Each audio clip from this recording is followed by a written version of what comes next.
bad man. Smash the place, smash the place, smash the place, smash the place, smash the place, smash the place, smash the place, smash the place. What them do, them road bad girl. Them get stuck, them play bad girl. But it rock them not bad girl. When them clap, them pop bad girl. Knock them out, knock them out, knock them out, knock them out, knock them out, knock them out, knock them out. We gon' break it down, break it down. We gon' break it down.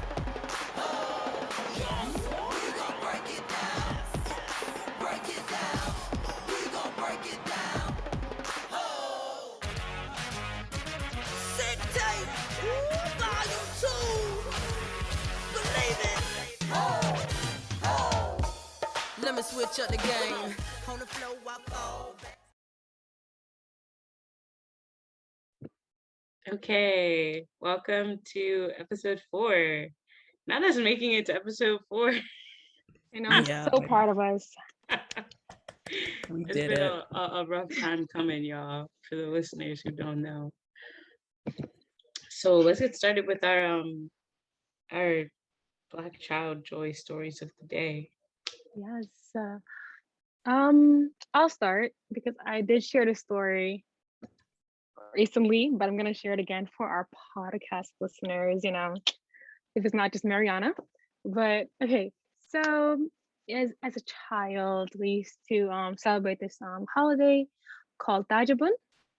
So in this holiday, we go around wearing old people clothes. So I used to dress as a grandpa, go door to door back in Senegal. This is where this holiday is celebrated. Door to door, asking for food and just spreading the joy. So just remembering how happy I was in that moment is my Black child joy moment of the week. Yeah, I remember Maty sharing that story in class. It was hilarious and also very enlightening, like just learning more about different celebrations from other cultures. Yeah, for me, I'll talk about recently, I guess, a moment that like I kind of remember, but not really. I was in preschool and it was like right next to my dad's work. We were playing Duck Duck Goose in the lobby and it was my turn to go around and, do like Duck Duck Goose. And my dad walked in because it was, pickup time. And I got distracted and I just immediately kind of ran off and ran to him and I was like, Dad. And he picked me up and swung me around. And then, we had like Werther's Originals on the ride back home in the minivan. So that was just a good memory. It was simpler times. And I think one of like the core memories that I can think of my youth of just being able to like be young and Black and happy and joyous. So yeah. I think mine will be walking around. I think that's kind of what I said yesterday in class too, but I think like going to a Jamaican store, getting a beef patty, things like that. Then the Jamaican store turned into, not the Poppy store, it's a Chinese store now. And they got the little $4 hoagies with the 50-cent chips and the juice. Like, I don't know, like those post-camp days just feel like very Black. It just feels good. I got older, Poppy started turning into 7-Eleven, but it's a lot of joy in those type of situations. And today we're gonna do a lot of dreaming about joy, kind of a little bit. We gotta go there the long way though. Demi's gonna start us off. We're gonna talk about the strong Black woman myth, and how those stereotypes just be killing us really. And then we're gonna talk more about the Nat ministry, Trissa Hersey, and rest as a form of reparations and resistance. And then we're gonna do some dreaming about what life would be like if Black women just didn't have to do it all. Yes. So this is actually just like a perfect little tie-in to the course that actually started this podcast, our public health abolition course. Week 10 for us, we talked all about joy, specifically Black joy. And so we talked about how Black joy is actually a necessity in public health, and we don't necessarily view it as such at first, even as Black people ourselves. Sometimes we aren't aware of that. We kind of minimize its importance and relevance in maintaining health and also gaining health as well.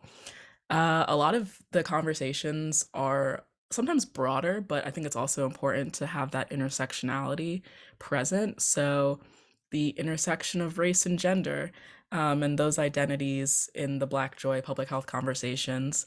I know that Kylie and Maty are very familiar with this, but the topic of Black maternal mortality in Philadelphia, uh, it's the rates are disparate.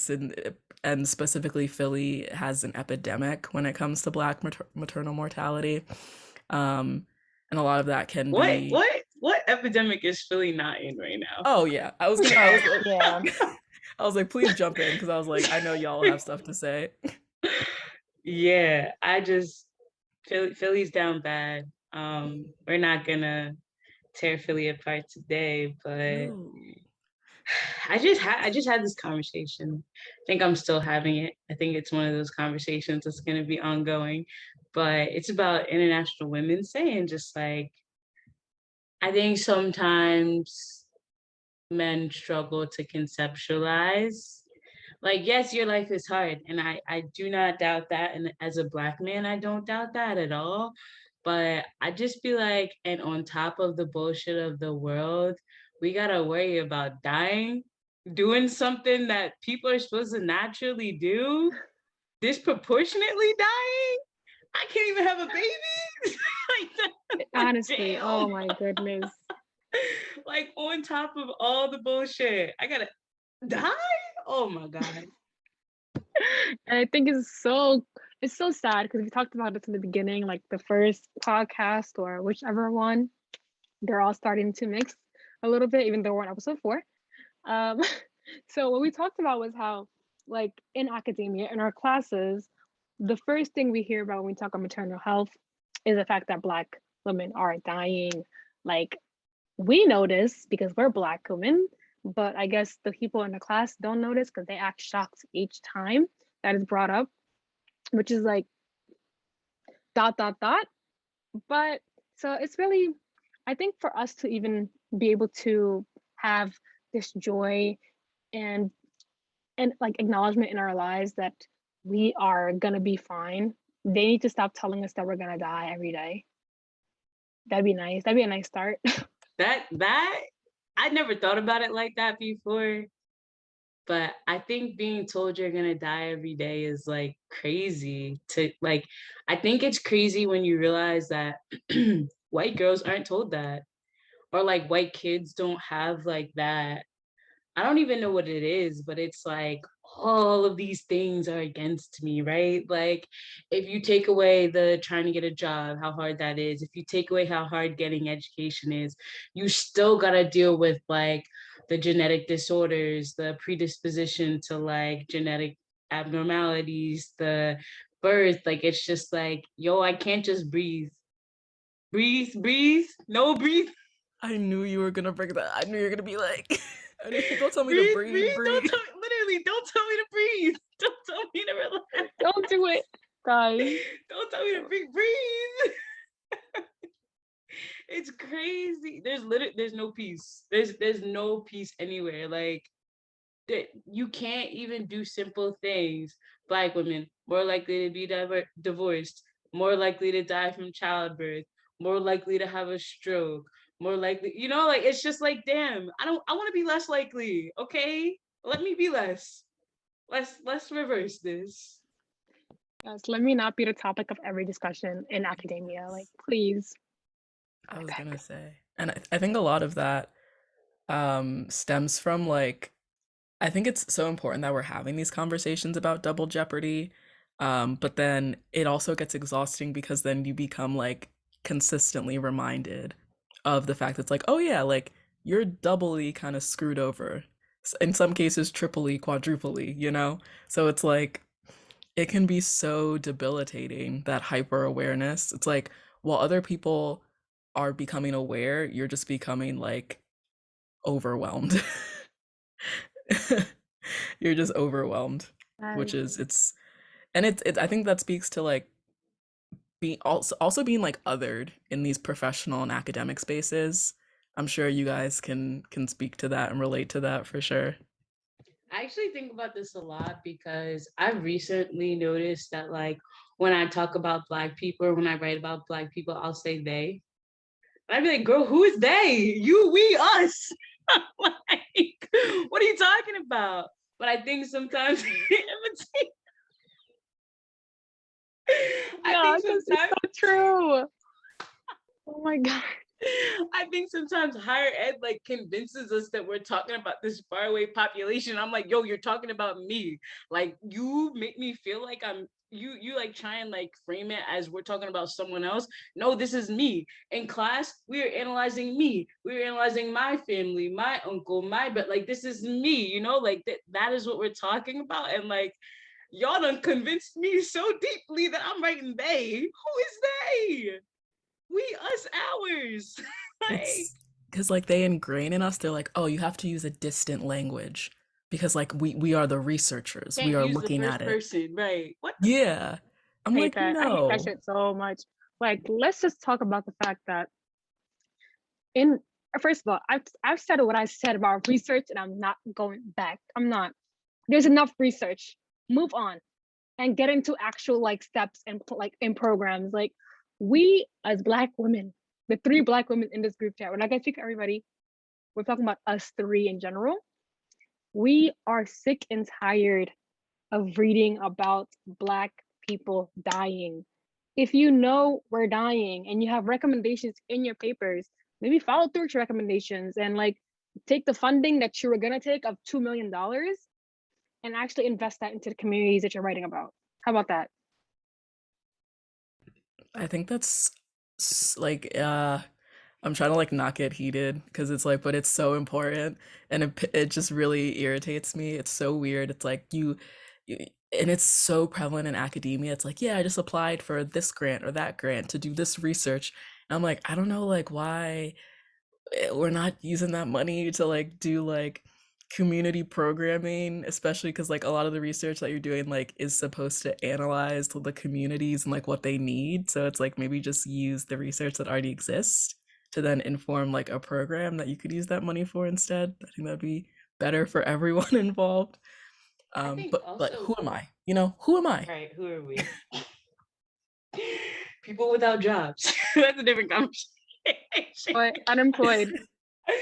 But I think also, I think framing is important of like, correct me if I'm wrong, right? Speaking from the three of us and speaking from the three of us at the university that we attend, I feel like every class is framed from like, these are things that X, Y, and Z have to deal with. And I think we need to do a better job of like, it's like compost, right? White people would crumble if it wasn't Black people are more likely to die, but white people are more likely to cause the deaths of Black women. Like, I think they would crumble if we actually started saying it like that, but I think they need to crumble because the crumbling forces them to do something.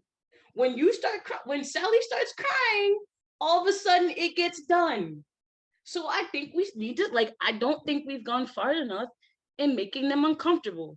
Yeah, you studied to be a nurse. Congratulations. You got your little RN, BSN, or whatever it's called. But make sure when you're doing that job that you don't ignore the pain of a Black woman. Make sure that when she's in labor and tells you she's in pain, you pay attention because you are the killer. Like, not Ooh, Black women aren't mysteriously dying. You are a murderer. And I think they would crumble if we said that. ooh, get them. Because it's true. It's very true. And what you just said earlier just reminded me of the fact that Joe Biden said, don't defund the police, fund the police. So him just saying that is him trying to sugarcoat a movement that Black people started into a safe option. First of all, I hate the fact that people think that defunding the police is like too harsh. People need to be harsh because obviously you guys are not getting the gist of what we are saying. People are dying. Black people are dying at the hands of police. And if this movement is named Defund the Police, it's named Defund the Police for a reason.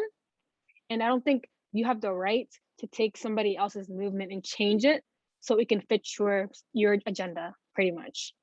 That's how to say that, because I was over it. That's the same thing with Black or feminism, period, though.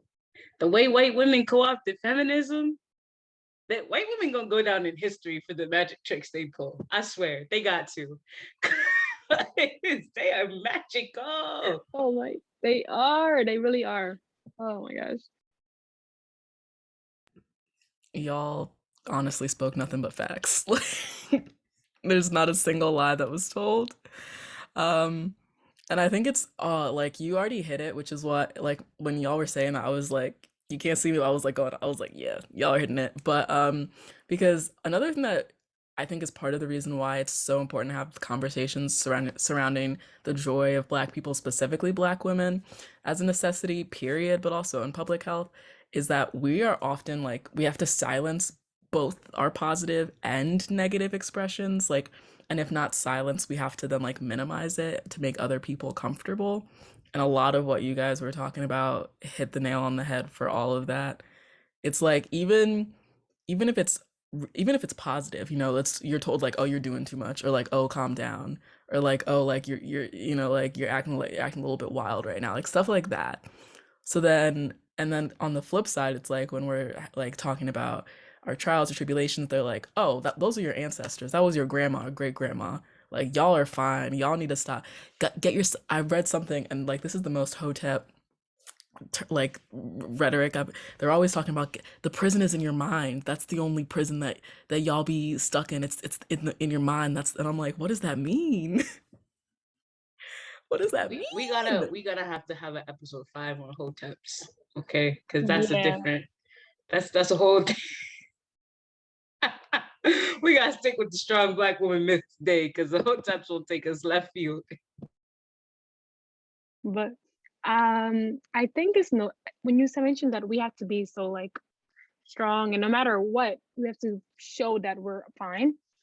It's just so honestly very draining each time that a Black woman is excited about something.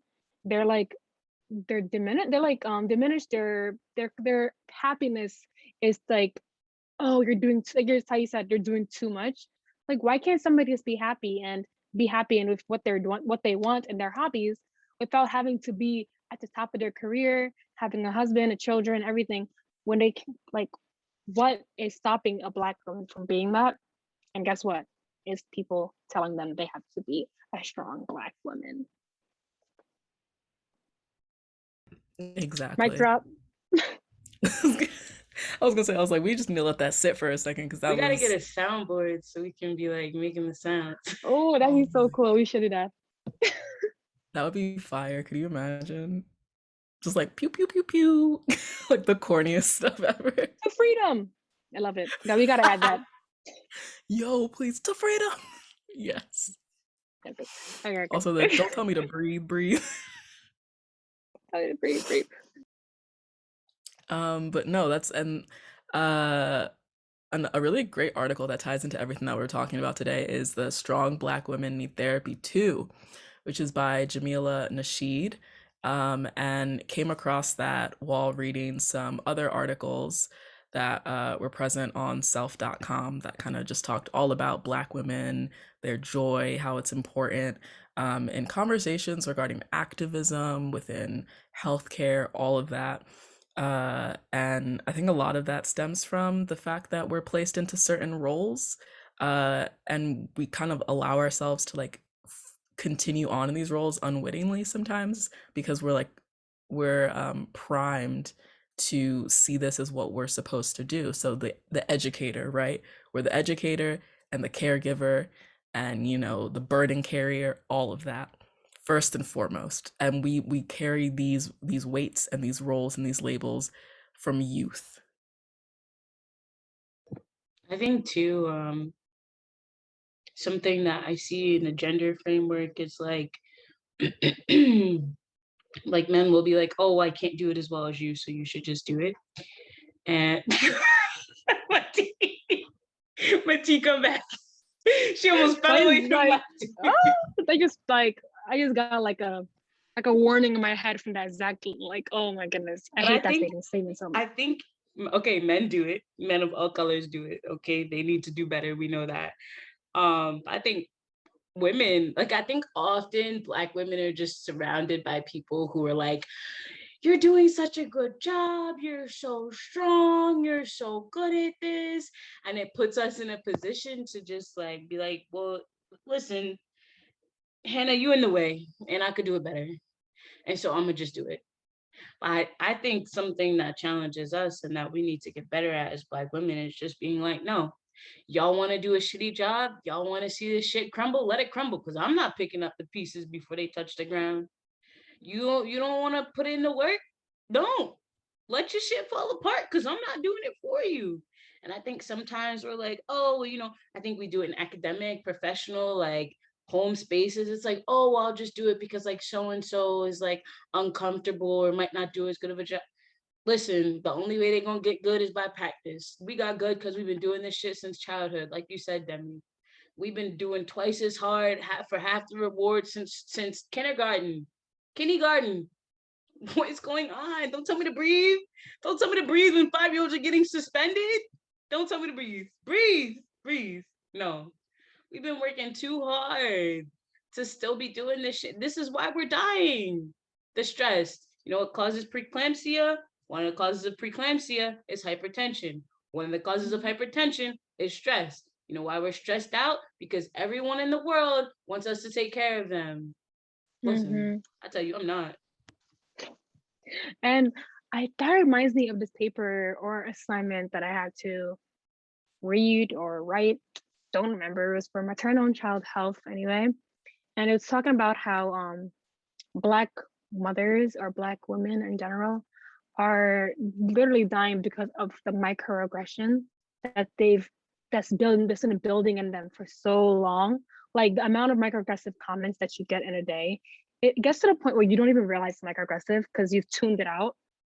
Like, so they were talking about that and how the stress of it all is literally killing Black women. And that was something that I just thought of as soon as Kylie said that we are literally dying because of y'all. Yeah, no, that's facts, honestly. And it's so funny because when y'all were like role playing the situation, talking about you just do it better. Just like a better job, like you just like, I feel like you'd understand it more. I'm like, I There's feel like literally no middle. It's like, I can't do it. no. You can do it, or I don't think you can do it, so I'm gonna hire some mediocre white man to do it. There is no middle. Oh my gosh. It's never like, let's be a team. Let's work on this together where, it's not, the burden is not fully placed on your shoulders. It's like, oh, so you don't want to carry that? You don't want the weight? All right, bet. We're gonna go hire Jimothy. Yep. Like, it's like, And guess what? They're gonna pay Jimothy 100K. Why they're paying you 40? And they yes. still want you They'll to be like, oh, it's because Jimothy felt Yo, comfortable asking for more. And he was like a y'all. more assertive. And it's like, if heaven forbid we were assertive in that space, they would be like, oh, a strong Black woman. Oh my God. Yeah. they'd be like, calm down, Jamal. What is the Don't pull out the word? What nine. is the word? Ooh, intimidating. They would be Yes. intimidated. Oh Yo, my I God. hate that so like, and people will say that, and I think it's a compliment. They'll be like, "You're kind of intimidating." I'm like, okay. Okay. This gets me because I do not see myself as intimidating at all. Not at And all. when people tell me that, I'm like, in what way am I intimidating? They're like, oh my God, like you're so nice. Like I used to be so intimidated by you. I'm like, why? I was literally smiling to everybody. I don't get it. You think I have to be like, and that's crazy that I feel like I have to smile to everybody to not look intimidating. Cause that's what I feel like I've like, what's it called? Myself pre something. That's what I taught myself, that I have to smile for people to feel like they can be safe in the room with me and not feel intimidated, quote unquote. Hey, intimidated is the professional term. When you get out of professions, it's, oh, you're so bitchy. Why? Because I'm not doing what you want me to do? Huh? I don't care. Don't talk to me. I don't want to talk to you anyway. I don't care. And then like they're surprised the minute that you do stand up for yourself because they're so used to you being accommodating and bending over backwards and being like, yes, miss. And then Wait a minute. Not you. Yes, ma'am. I didn't hear it until like I didn't say nothing My of the brain sort. said yes. What? I said nothing of the sort. Nothing of the sort. No, we gotta get. I'm Um, about to pull up the sounds on YouTube. Nothing of the sort. But yeah, and then they'll be like, "Ooh, you're kind of being like a little bit like mean right now, or like you're being like a little unprofessional right now." And it's like, this is me simply like not being like your little, toy that you can maneuver and manipulate for whatever purpose you need. Like, surprise, I'm a human being with like thoughts and feelings and emotions, and I'm not always going to be like a little something that you can do whatever to all the time. Yes, exactly. And that's why it's a myth. Like, let Black women be Black women, but not have to deal with every single stereotype that comes with it. Please. To the people listening, if you can do something about that. I think they can, Yeah. yo. I think we gotta stop saying if people can do it, because you know what? You know what I've learned in the past, how many years is it? I don't know. But let me tell you something. Trump was president, okay? So at that point, anything's fucking possible. Mr. Joe Biden, he played us all. I've Mhm. been bamboozled, okay? If he can bamboozle all of Let us us, stray. let us stray. If he can fool all of us, anything is possible. Anything is possible. Okay. If the Ukrainians can be refugees with refuge, and no one else could before, anything is possible. Don't tell me what's not. We can't. We don't got the space. We don't got the money. No. Just Exactly, if you exactly. don't. If you're a hater, just say that. If you don't want to do it, just say that. Don't lie to me. Come on. I don't like the lies. Okay, let's be honest. I was gonna say I prefer like, and maybe this is why some people enjoy living in the South. I prefer if you're just gonna keep it a buck, just be like, I'm a Cut the racist. racism. Yeah, like Yes, just tell because in me the you part of the Northeast, KKK. yes, in the Northeast, they will be so, well, supposedly, like they try, but like as you get older, you peep it a lot more, slick with it. And I'm like, at this point, and we'll be like, I'm a liberal, I believe in black rights and everything like that. And I'm like, at this point, I'd rather you just say you're Don't racist. bamboozle me. Don't do that. Yeah. But I think, Like, yeah, so I know I can avoid you then. I'm like, all right, cool. Like, I think there's an element to this, and I know y'all went to predominantly white schools as well.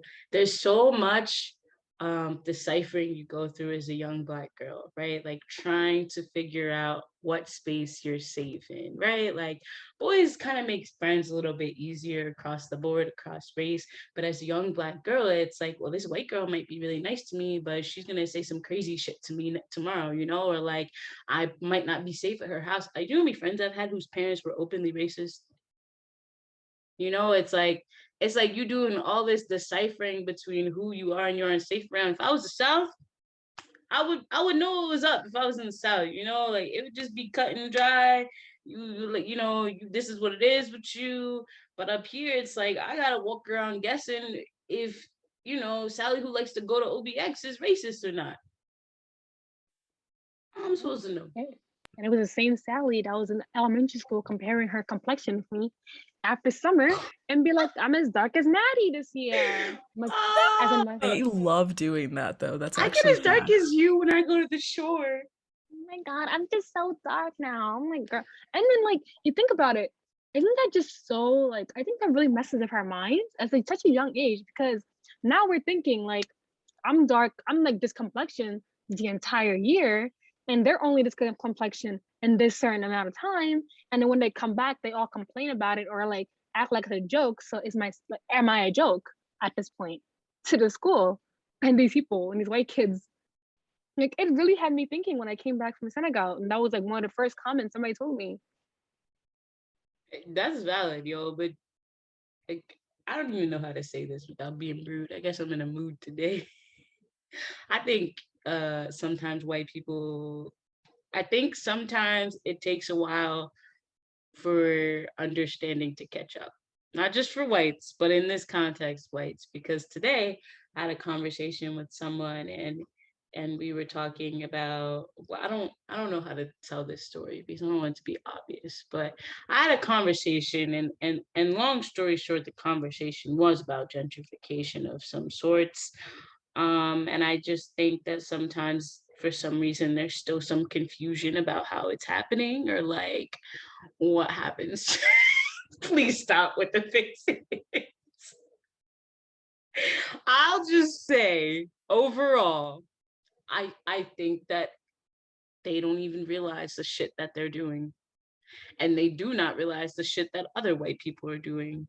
And that is like a big, like it, like I'll never forget someone said to us in one of our classes that 2020 was the first time that people realized that racism was still real in this country. And I said, who is people? Yeah, I was like, what the hell are they talking about? I was like, Black people know racism is real every day because we're going through it. Like, I was Right. come gonna on. say, there's like this wide like assumption, and like oh my God, even in grad school, like I've had conversations with people like you're saying, Kylie, and I'm like, why did you just say that to me? And then if you tell someone else who is also of the same race, typically Caucasian, they'll be like, oh, I don't think they meant it like that, or oh, like I think that if you explain the situation to them, like they'll understand. I'm like, okay, like clearly you also don't get it. So you know, two birds, one stone, I guess. Like it's just so weird. It's so weird. Like I could not tell you how many like weird interactions I've had with people like that where I'm just like, why did you feel comfortable saying that to me? Or like why did you feel comfortable like treating me in such a manner? Especially when you act like you're all about equity Because we're strong Black and women. anti-racism and everything like that. Like it's weird. Yeah, that reminds me of a situation me and Kylie had to go through, and we had to confront somebody a little bit. It wasn't a huge confrontation; it was just text message, but had to do it anyway. I think it's interesting that you mentioned that, like, Now even though I kind of want you to give the people a summary of this. a summary, it was just, what we are tired of seeing in academia, quote unquote, the word Blacks, and we are tired of hearing it as well. I think a lot of professors don't even realize what, like, when they write in a sentence, white people, and then 2 words later they put Blacks, that this is very weird. And it's like, why are you saying people and then just saying the S after Black? Is it like what is that about? Ladies and gentlemen, we've come back to othering. Yes, we have. What a full circle we just made right there. I'm telling y'all, we a team, okay? We really are, yo. And anyway, so long story short, had to reach out and be like, yeah, I don't think it's best for you to be using the word Blacks because, it's really not like the best term to use when you use white people right before it. Anyway, so I just think that in this othering that we usually face in all of our classes mostly, it just becomes this like cycle, and you just get over it because like obviously what you're speaking about isn't new to me, at least. Maybe to if it's I'm sorry, but if it's new to you and you are an MPH, a public health major, maybe you should reconsider your major, like for real. And that's really what I got to say on that. I think sometimes, well, first of all, I think that like we get over it, and I think that getting over it fortifies the strong Black woman myth because it creates a mental emotional callus of some sorts of like this is just how white people are, so I'ma just like it just becomes like, yo, some shit's just not worth responding to. Like that's just like is what it is. Like even small shit. Like I had a friend the other day, and my one friend was complaining about how her hair is not done, and my other friend was like, just put a beanie on, and we were like, girl, what the fuck? It's little shit. It's just like it's I really want to not ask who was this, but I'm just gonna, it's and she real cool. Like I fuck with her. If she hears this, she's gonna know who I'm talking about. But it's small shit like that where like had someone I didn't fuck with say that to me, or I gotta watch my language. I gave up my potty mouth feeling like, yo, I'm not Catholic, but I love Hawaiian. I'm not doing a great job. But I think it's small stuff like that where it's just like, yo, I'm not even gonna respond to you. Because imagine how that was said at work or at school. It's just like, yeah, I'm not even. But I think it creates the callous, and it does like reinforce the strong Black woman myth. And that's what I'm saying. Like, we really gotta stop cut. Like, you know that TikTok trend where they be calling them Rice Krispie cakes and stuff like that. Like, we gotta get with the TikTok trend of just like ripping the band-aid off with them, because we have been forced, colonialized into this not hurting white people's feelings. And I'm like, you've been hurting my feelings from the jump. And I don't want to play this game with you no more. I don't want to do it. But I think that's a perfect segue into reparations and resistance. Okay. Yes. We're not doing this So, anymore. no, I think I used to like oh my God, like the abuse that I would allow myself to go through. Not So even now knowing I'm it was like, abuse. yes. And so now I'm like, well, no, actually, I am gonna say something. Like something happened first year, particularly that I was like, I can't not talk about this. So I was like, no, I'm gonna send you a strongly worded email because I'm like, I think that you were rude. I think you were extremely rude. And I don't care if you don't respond to it or whatever, but I'm like, you need to understand like the privilege that you had in this interaction and like your comfort in sitting in that and relying on that, despite being someone who likes to view themselves as an ally. It's like, well, no, because when push comes to shove, in a moment where something wasn't to your liking, you showed your true colors and you showed what was up. So I'm just like, it's just very interesting. And that's what makes me like very apprehensive and uncomfortable of like just like forming certain bonds with certain people. And I think it's like when That's why people we like can't show trust you who Joe. they no, yeah, when This people is show you why. who they Hell are no. the first time, right? Believe them, right? So White's been showing us. I think Hmm. also all of this is to say, I was listening to, shameless plug, we have a playlist coming out associated with this podcast. And I was listening to one of the songs, and it was an interlude by Solange, and it was Tina talking about how, Black pride and Black joy isn't to put down white people, like none of this, nothing we ever say in this podcast is to degrade white folks, because quite frankly, I think racism requires a level of energy that we don't have. Like, Yeah. we are not breaking our backs to make y'all feel bad. If we have any white listeners, any non-Black listeners, any Black listeners, or anyone else that wants to particularly defend that population, we are just saying, like, cut us some a break, cut us some shit. Like, and if you Cut some don't, checks. right, cut us some checks, a break, a rest, and give us the space to be as bold as you are. Like we said, Hmm. when we talked about Jimothy making $100,000 a year, that was not an exaggeration. Mm-mm. They know At all. people, the person gets them a job, and all of a sudden they doing something they never been qualified to do it, and that is why our government looks the way it does now. Yeah, because why is a finance major the head of the ahead of like a maternal and child health like a corporation or something like that? Like, come on. Like, you Come really gotta on, think about that. please, please, please. And maybe Jimothy could take some self-reflection and not take Mhm. jobs he knows he's not qualified for. Because Yeah, he's not taking just jobs from taking the people. jobs away from Black women. Okay, it's a lot of people who could be doing that job, who busted they ass for that job, and you waltzed in there because Daddy knew and played golf with the boss. But Mhm. anyway, let's talk about Trissa Hersey. Yes, my nap yeah. ministry queen. Mhm. Yes. Okay, so the Nat Ministry, Trissa Hersey, kind of, well-studied individual, came up with this framework about rest as a form of resistance. And in short, she's quoted by saying, "My rest as a Black woman in America suffering from generational exhaustion and racial trauma always was a political refusal and social justice uprising within my body." Um, and I just wanted to give y'all and the listeners a moment to reflect on that. From generational exhaustion and racial trauma was a political refusal and social justice uprising within my body.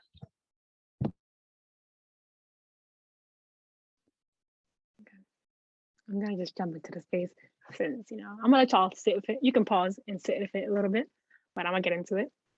So, so I think it's really interesting what Trisha Hersey is doing within that ministry, because oftentimes when we think of reparations, rest isn't one of the reparations that is talked about a lot. But you just gotta realize just how drained and tired Black people really are because of the lack of generational wealth that they have to deal with themselves.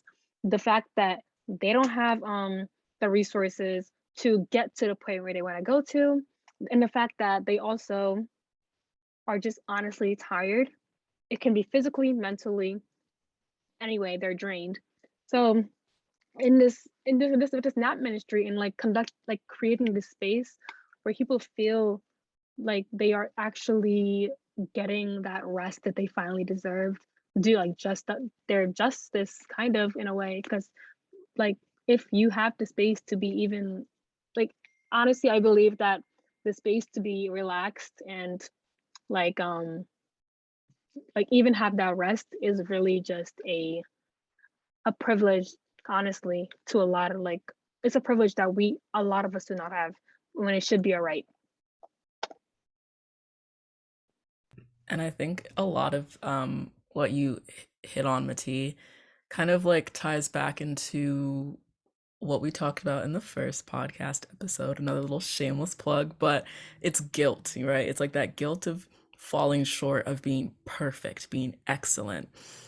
Because especially in the spaces that we inhabit as Black women, you know, predominantly white institutions, workplaces, you know, space in general, especially growing up, uh, it, we kind of strive and push ourselves to be like these like perfect overachievers, and that means that the minute you take a break or you rest or you allow yourself to admit that you are tired, you've somehow failed. And that is such a dangerous internal kind of monologue to have. It is so dangerous, and I still am fighting it to this day. And it's hard. It's really hard to unlearn all of that. Dangerous is a word, okay? And I think that Trista Hersey and rest as a form of resistance, this is one of my favorite examples of like when Black people prosper, we all prosper. We're not saying Black people should go sit down and everyone else should work.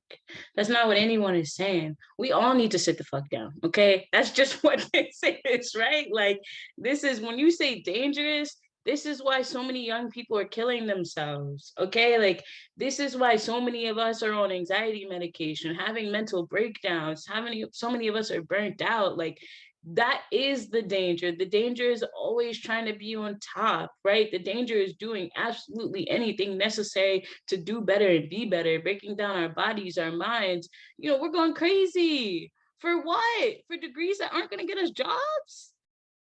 For jobs that aren't guaranteed? I just Like because it's real shit, y'all. Like, it's not just Black people, it's all of us down bad. Are down bad right now. Like, and I was thinking when Demi mentioned like how dangerous it is, it just made me realize just like we are gonna get a little whatever, but we are going through the motions of a lot of stuff, but we are not seeing the results of these motions. So it just becomes like this fight for ourselves to get somewhere that we don't see a future actually like us being there. We might get there, but we don't actually see us in that position that we want to be in. And I think that summarizes a lot of Black fear, honestly, and my own personal fear. I'm not gonna say it's Black fear, but my personal fear is that working towards something, not even resting ever. Every Saturday you're putting in the work, but do you see the end goal of this? I don't. I think sometimes. that like that's why it's so important to shift to goals that you can see yourself attaining. Because if you can see yourself attaining it, it's not for you. But Demi, I know you wanted to say something. Oh no, I was just gonna say, yeah, I was just gonna agree with everything Maty said. Like, it's the feeling, and I don't even necessarily think that this is something that we allow ourselves to say, because there's that fear of once again like coming across as too much, but it's like the being overqualified but then underpaid consistently. And I think it's a a label that I wouldn't necessarily like feel comfortable throwing on myself before, saying overqualified. But like at this point, like in the way that I've seen things over time, I'm like, it's facts. It is. So, and yeah, I don't know. It also just frustrates me because I think coupling that with like the freedom that like your non-black peers and counterparts have, like that lack of like weight or pressure or concern or awareness, and like they are still moving like so comfortably like compared to you through all of this. And that's why it's like it's hard. Like that's why, as much as I appreciate people who view themselves as allies and who are there, fighting the good fight, it's just like I don't know. Like sometimes I'm just like stay out of black folks' business. Like, cause I'm just like, which is like wrong. Like I know, like, cause I'm like I know we need y'all technically, for many things. But yeah, I don't know. I'm just like sometimes I just get tired. And I wanted to say that reminded me of what I was talking about in class for the reparations week that we had, and how before before we had before people actually started covering these protests in a way that didn't look like we were doing like dangerous activities, it was Black people out there fighting for their own causes. And there is still Black people out there fighting for their own causes. But now, as it becomes a more mixed crowd, more white folks are joining in, and like it's becoming a very diverse crowd of protesters. Media is now portraying it as more of a peaceful protest than they were before. Because before they were throwing bombs at us and lynching us. They're still doing that, but when it's majority Black crowd, they're doing that, not in the majority white crowds. Didn't the lynching it just became a federal hate crime? Yes, in 2022, when there was lynching folks in 1770. And they called it like the Emmett Till, and I was like, shut up. I'm like y'all are really gonna use this child's name. I need what I need, and I think Demi, you're right. Like, don't use his name. And I know we're gonna get to like some dreaming in a few minutes, but what I need from people is I need us to stop acting like white women don't have a role in this. Right? Like Black women are at the bottom of the totem pole, not because white men put us there. Thomas Jefferson sure didn't think so. George Washington, all those white men that fathered half Black children. Okay, Kylie. Stop, because white women play such an integral part in upholding racism. Who was holding down the economy while they were in World War? Who was holding down their economy while they were at Civil War? Like we need Emmett Till an example of like we need to stop pretending that they don't play a part in this shit. You do. It's crabs in a barrel. It's literally white women pulling us down so they can be shiny and new. I'll never forget. I was working at a restaurant, and I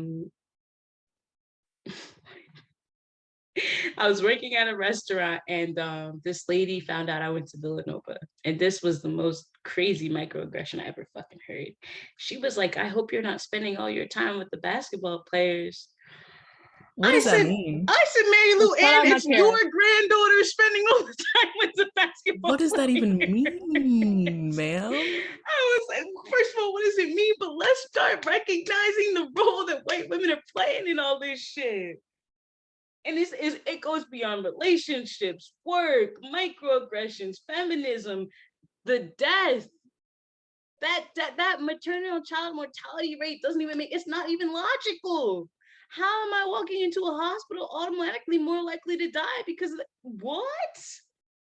We gotta start, like, if we're gonna have the Emmett Till anti-lynching, we gotta hold everyone accountable for this. Like, everyone has to be accountable. Mm-hmm. Like, it's not enough to do that performative shit like Maty was talking about with the media. It's like, we're not just covering protests. Do something, hold them accountable.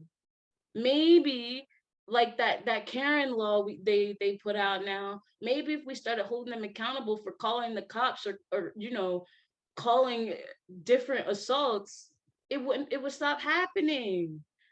We learned about this in the reparations week. How many towns were drowned because a white woman said something happened to her?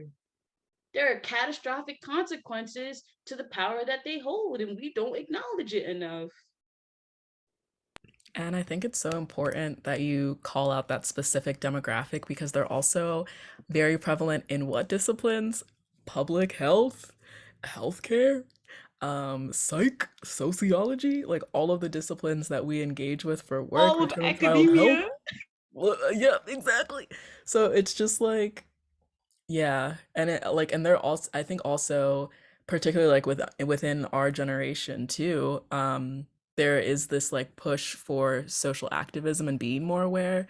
But I think because of that, there's like almost like this distancing of like the fact that like, oh no, like you still are like in this demographic as well. Like you still need to like check yourself sometimes and like, educate yourself sometimes and be aware of your own role in all of this sometimes. Like, yeah, you're fighting the good fight and like you're an activist and everything like that. But at the end of the day, you are not going to have experiences that are removed from the oppression of Black Americans. Like you can never confidently say that. So it's really important to understand that in your actions and in your interactions, both professionally, interpersonally, whatever it may be. Because I think sometimes with a young generation, like we feel so like revitalized to be like, yeah, we're doing all this work, we're doing all this stuff, and then we forget it's like no, like we still have to do like self-reflection, and by we I mean anyone who's not Black. So I mean, yes, Black people have to do self-reflection, but it's in a different way. So yeah. Black people aren't off the hook. And I think we talk about it Yeah. more if we had more time, but that's not the point of Oh this yeah, I was gonna say conversation. we're not off the hook at all, but it's an entirely different conversation. It is. Mhm. And the audacity, I think, for them to have the Emmett Till law, while that lady, whatever her name is, the fact that they protected her to this point, is probably still alive doing whatever the hell she is doing, She's is thriving. really, she's thriving, literally. While y'all made an anti-lynching law, y'all couldn't hold this lady accountable. Like, why use his name if she's not in jail? It's Honestly. disrespectful. And I don't want to hear that she's too old because a I don't certain old care. person was put in jail a few years ago. Mm-hmm. He may have Couldn't even, deserved it, Also, but hands up, he was plenty of old. old people are in jail right now, and they're so. And they've been there since they were like 15 because they're Black. I was gonna say yeah. they've grown up. They've spent their entire lives in They've jail. So never even I'm seen the outside world. nope. Okay. And that's from like stealing cars and like robbing like a gas station, which I know people are gonna be like, that's important. Yes, I know, but I'm just saying that like, oh, Point is if something Life that though, if something that you've done has caused a bill to be named after the person that you allowed to die, you murdered basically, and you're out here on the streets just kicking it, it's weird. It's giving a disconnect. It's giving cognitive dissonance. mm-hmm. So Trista Hersey, because I like again this exhaustion, all this shit that's going on is the reason why we need to rest. Really, Trista Hersey again says it seeks to honor, reimagine, and recapture the dream spaces that was stolen for us for centuries. And I think this brings up the point of, I'm so glad to see social media shifting from I am my ancestors' wildest dreams because I have busted my ass and worked for 23 years straight to I am my ancestors' wildest dreams because I learned how to sit down. Okay? Listen, I'm gonna be honest right now. Laugh at me if you want. I don't think I would have made it through slavery. Okay, too much work. I Nah, take too many naps. I was gonna say, because like when people are talking about the zombie apocalypse, I'm like, I would simply sleep hell and I would let no. them come. So like slavery, it's a I wrap gotta for go to me. the bathroom too much. I It's take a too wrap many for me. naps. I be hungry. I get hunger pains. I'm just not surviving that. Like honestly. I think my Like, ancestors wanted to sit down, yep. and I think we should, in memory of them. Like, how is Martin Luther King Day a day of service? That's what kills me. It's so weird. Bro. I'm like, it should be a day of rest. It Service should for be a y'all, day. baby. But we do need a day of rest.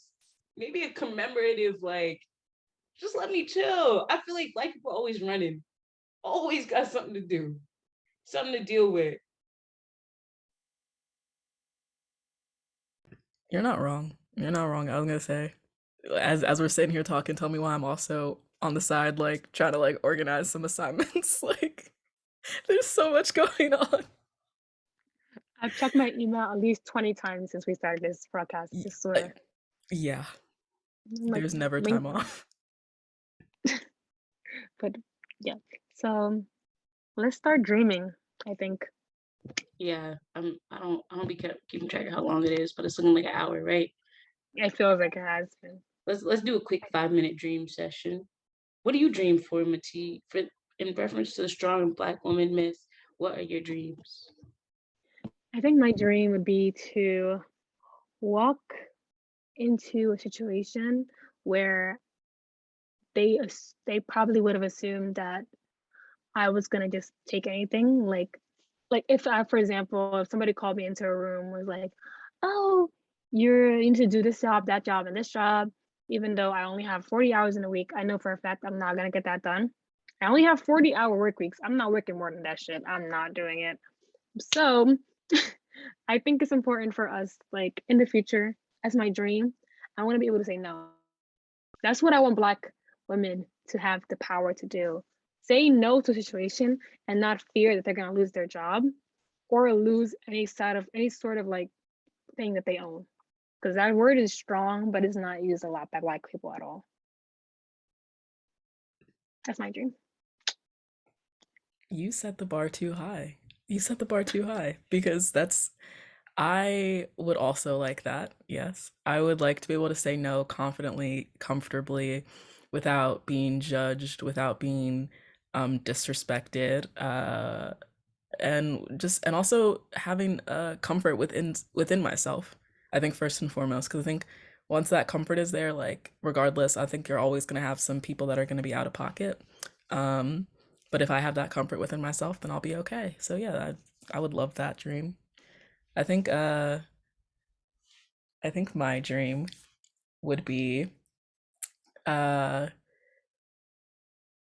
to abolish just the fear of not being perfect, and recognizing that like the standards that we set for ourselves are already so much higher than like a lot of people in similar places as us, in the same spaces as us. So it's like recognizing that it's like I don't have to be a perfect human being to have value and have worth and deserve a seat at the table, is something that I'd really like to kind of learn and understand, and unlearning that, kind of once again tying it back to episode one, unlearning that the guilt of falling short of perfection.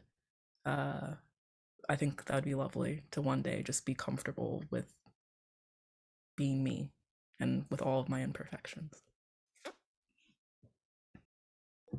You know what, Demi, I'll follow your lead and I'll throw it back to episode 2. I think my dream is for like Black girls to be able to sustain childhood and adolescence. I know that I've only been able to do so to a certain extent because of socioeconomic privilege, but I know that even to a certain extent, that was stifled for me. And I know it's stifled even more for other Black girls. Um, like, just like when you're younger and having to be cognizant of like white aesthetic ideals and like hair, and then like expecting behavior performance a certain way and inside and out of the classroom, or like having to work earlier, being over sexualized. Like, I think a lot of the things and so many of the things that we've talked about in these 4 episodes really start at the root. And like when you start disrupting that childhood streamline, like that's how you get this overachieving like exhaustion, and this is why we're so angry. We're tired. So I think I want for Black girls to be able to rest, Black boys too, but specifically we're talking about Black girls. I want them to be able to just like chill, you know, like want them to be able to hang out with their friends and like not be worried about nothing, or to be able to walk around the house with shorts on and not have to go cover up, right? Like just be a little girl.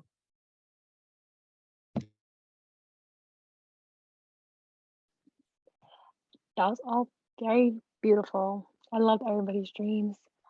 Um, well, I think it's good for us to end off on a good note for the fourth podcast, at least. So we will see if there will be a fifth, depending on how the job hunting is going for the next month or two or five. Who knows? But Hey, you This might must- hear us. Every shit, week, this might be the new little side hustle. Like, We might have to start selling these. yeah, get some merch. yeah, it's looking like a possibility, I fear. Looking rough. So, you know, all right, Thank y'all guys. for hanging out with us. Thank you for Thank listening. you. Thank you. Thank you.